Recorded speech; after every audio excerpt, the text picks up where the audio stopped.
When I decided to play Viscerafest, I wasn't playing with the intention of making a video for it. But the more I played the game, the more I realized I need to talk about it. Viscerafest is one of the absolute best games that I played in 2025. In fact, I ranked it as my second favorite game released in 2025. Check that video out too. Viscerafest is a fast-paced, brutally difficult boomer shooter taking equal parts inspiration from Doom Eternal, as well as classics like Quake and Blood. It features great, detailed pixel art graphics, complete with optional filters to give it even more of a retro look. Add 100 badass points to any game that includes CRT shaders that are actually halfway decent. There are a couple different HUD options as well, depending on if you want something more modern looking or more classic. Gotta go classic. You play as Caroline, a badass, smart-mouthed bounty hunter on a quest to kill a target so she can get a load of cash to buy a ring to propose to her longtime boyfriend. Caroline is a great character, taking inspiration from other FPS legends like Duke Nukem and Lo Wang, cracking jokes, singing, and insulting her victims as she shoots her way through hordes of aliens in gory, chunky fashion. It's breakfast time. I'm feeling waffles with a side of blood. Suck it down. Moon river, wider than a mile. I'm crossing you in style someday. Ooh, that's the way I like it. Her quest is derailed as she discovers a cosmic cult which sends her down a path of horrors, fighting off brutal monsters and internal trauma as she untruths more about the cult and her past.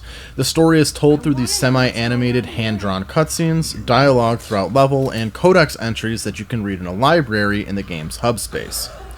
Levels are broken up into chapters. You enter each chapter via the hub space, and then after completing the game, the chapter hubs further break down into level hubs, allowing you to replay levels as you want.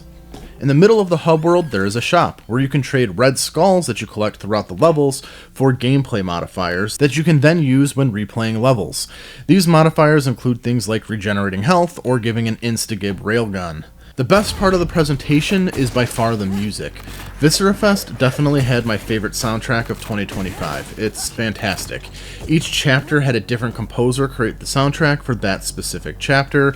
Chapter 1 was done by Marquee Music, Chapter 2 by Jeff Plays Guitar, and Chapter 3 by John S. Weekly. Each composer contributes their own flair to the soundtrack, but generally the soundtrack features a mix of intense pumping synthwave, industrial, and heavy groovy metal, with sprinkles of nice atmospheric soundscapes. It's catchy as fuck. My favorite track is Death and Debauchery, the combat music from the level Benighted Babylon.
Good shit.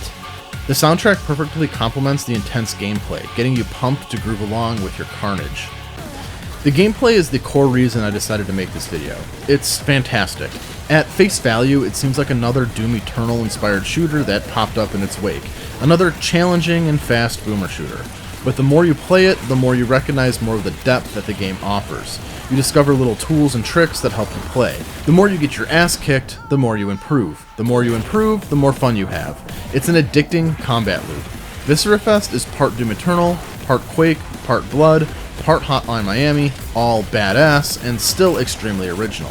It's a refreshing experience in the FPS genre, providing a gameplay experience unique to Viscerafest.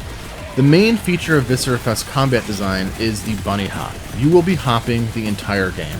Bunny hopping not only increases your speed, but halves the damage you take as well, making it a necessity, because you will die in just a couple of hits. In a smart move, bunny hopping can be set to holding the spacebar instead of needing to tap it, making hopping and generating your momentum a lot easier. There are a ton of different guns. I don't remember all their names except for the Pung Cannon, because I love that name. Pung Cannon. Anyway, there's a pistol, the starting gun. It's slow, uses 10 bullets per shot, but it actually does some pretty good damage and honestly never becomes obsolete, which is rare for a boomer shooter that the starting weapon is viable throughout the entire game. At the end of the game, I still found myself using it for certain situations. For example, there's these robot enemies that have shields. They briefly de-shield to fire at you. Hitting them with a pistol shot disrupts their attack and does some pretty good damage on them. The pistols can be upgraded to have 2 pistols. When holding 2 pistols, they fire quickly and use only 1 bullet per fire, but they do much less damage. There's a shotgun, which slugs explode upon impact, a super shotgun-esque weapon where the bullets can be recalled, doing extra damage compared to just firing normally. This creates some strategies where you'll purposefully miss your shots and then position yourself to recall the bullets to do a lot more damage to enemies. I found this especially useful during some of the bosses. There's a poison cloud gun, which shoots a poison cloud, which does damage over time in an area of effect, which is good for mobs. There's a gun that shoots a bullet that does strong impact damage if it hits an enemy, but becomes a timed explosive if it hits the wall or ground, doing more damage in an area in the explosion. Then there's the mentioned Pung Cannon, an insanely powerful grenade launcher that just blows shit up. There's a flamethrower, which uses up ammo really quickly but can attack through shields. And lastly, the super weapon, which shoots out this ball of energy which does massive damage and also heals you. Figuring out the best uses for all the guns to overcome the challenges of the combat arena is incredibly satisfying, but it's only part of the challenge. Ammo is extremely limited. There's no chainsaw to help restore your ammo in Viscerafest. You need to make your shots count, and more importantly, you need to learn when to melee. You have 2 melee attacks, a normal punch and a charged punch. The charged punch propels you through an attack. Punching awards armor, so sometimes it's useful to just strafe around enemies, slowly punching them to death to revive armor. Jibbing enemies awards health. Sometimes enemies can be jibbed by blowing them up with one of your guns, but usually they die and punching their dead bodies will jib them, dropping hearts that you can eat for health. You can also dash. This not only gets you out of the way of incoming attacks, but actually gives iframes. The enemy variety and enemy designs are all great, featuring a plethora of different aliens that attack you in different ways with different weapons, and figuring out which guns work best against which aliens is incredibly fun and satisfying. The tactical employment of when to dash, which guns to use, when to melee, and remembering to always bunny hop creates for an extremely exciting, fast-paced, chaotic combat experience. It's really fun and also really fucking hard. In the realm of first-person shooters, it's pretty widely accepted that blood is the hardest. It's generally considered to be balanced around lightly broiled, which is medium, with well done, hard, providing a good challenge for FPS vets, and extra crispy, very hard, being a bullshit challenge difficulty that most people don't really seriously play on. The hit scanners are brutal, the weapons are unconventional, early on there's a lack of ammo, and I said in my 2025 Bun Awards video that I find Viscerafest to be harder than Blood. Now why did I say that? Well, you die faster in Viscerafest. It also features hit scanner enemies. You have enemies that teleport to you and slow you, small tentacles that spray bullets everywhere in small arenas, massive shamblers that attack you via line of sight, making dodging impossible unless you can get behind a wall, invisible enemies, shielded enemies, all while fighting with an intense lack of ammo and no real way to heal beyond finding health pickups or jibbing enemies. It is worth noting that Viscerafest does have a difficulty selection, so you don't necessarily have to play on the brutalist difficulty, but I am also a firm believer that games are designed with a specific experience in mind, and part of that experience includes the challenge that the devs want for the player. When it comes to boomer shooters, sometimes the hardest difficulty isn't the intended difficulty, but sometimes it is. Like for modern Doom, it's very clearly meant to be played on Nightmare. That's where the game is balanced around. But on classic Doom, it's meant to be played on Ultraviolence, with Nightmare being a bullshit challenge difficulty, with the easier difficulties being an option, but not really balanced around those difficulties.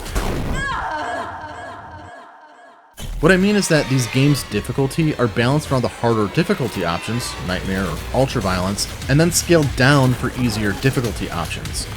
With Viscerafest, I started on the equivalent of Nightmare, or the hardest difficulty, and I got my shit rocked.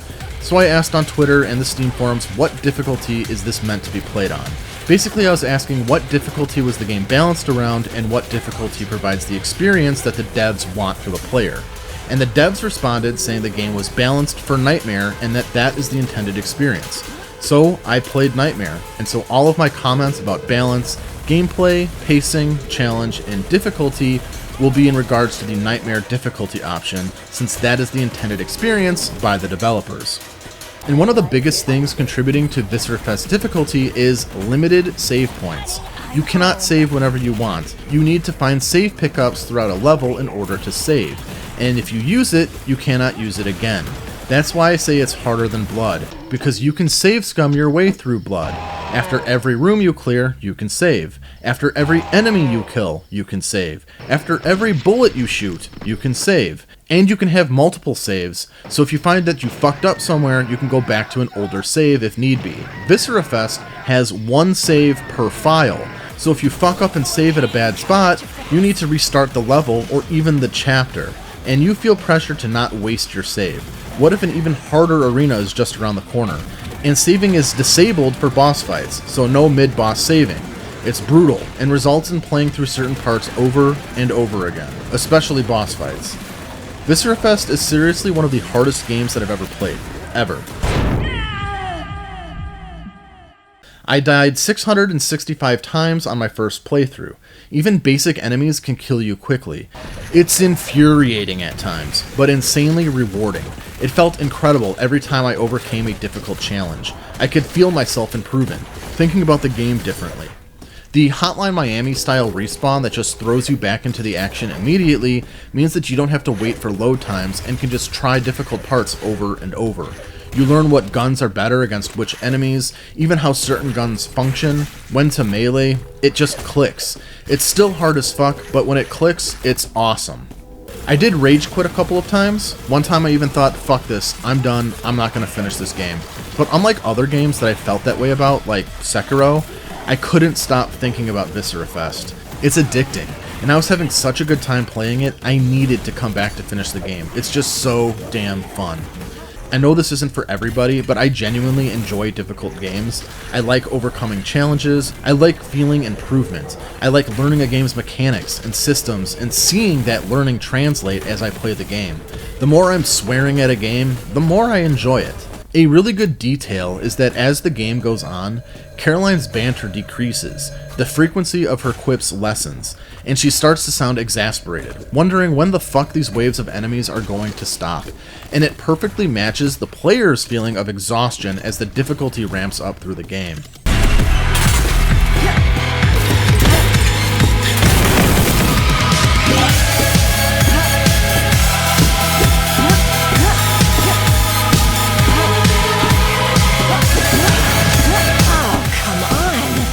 I felt that on a spiritual level. Even her portrait changes from manic and enjoying the slaughter to tired and scared.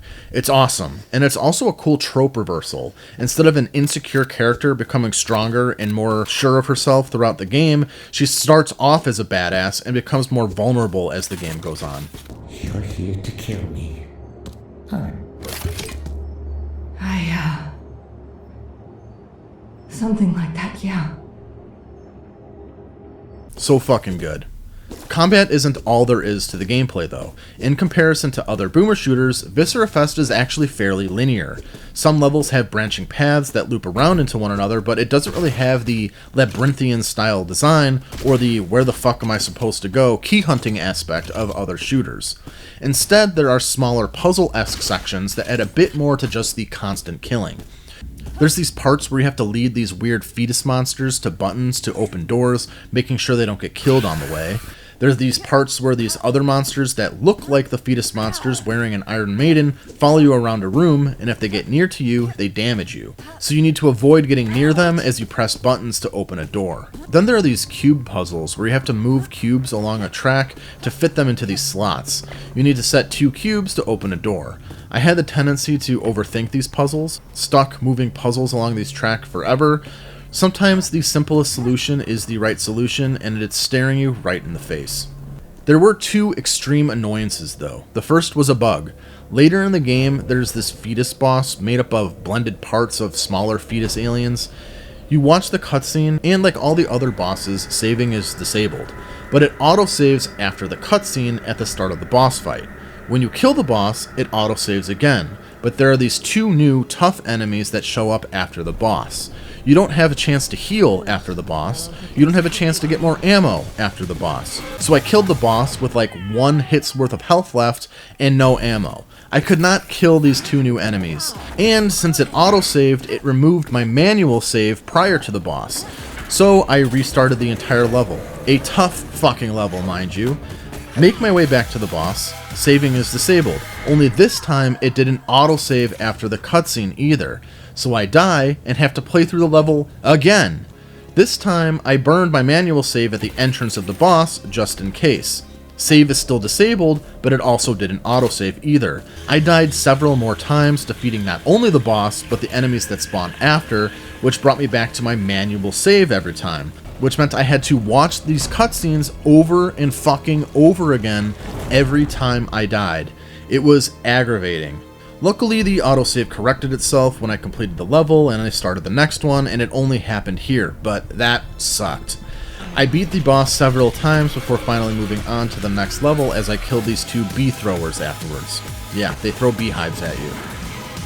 The second annoyance was the final boss. The final boss is tough. She does a lot of damage, there's multiple stages, she has a lot of health, but I had a good strategy of constantly bunny hopping around and collecting ammo since it respawns, and then slowly picking off her health with careful shots. It was time consuming, but it was a winning strategy. Anyways, after many attempts, I finally killed her, and as I stood there waiting for the level to finish, a stray bullet hit me and killed me. So I had to redo the entire boss section over again. Good thing I figured out that strategy because I killed her on my very next try, but man, that was frustrating. Anyways, when it all comes down to it, I really enjoyed Viscerafest. If you embrace the challenge, push yourself on Nightmare, it's a genuinely rewarding experience overcoming the frustration. I swore, I yelled, but god damn it, it felt good beating every single particularly hard part, and the game itself is just an absolute joy on top of it. I honestly think it's one of the best modern boomer shooters out there, fitting comfortably with the likes of Doom Eternal, Dusk, Shadow Warrior 3, and a medieval towards the top of the genre.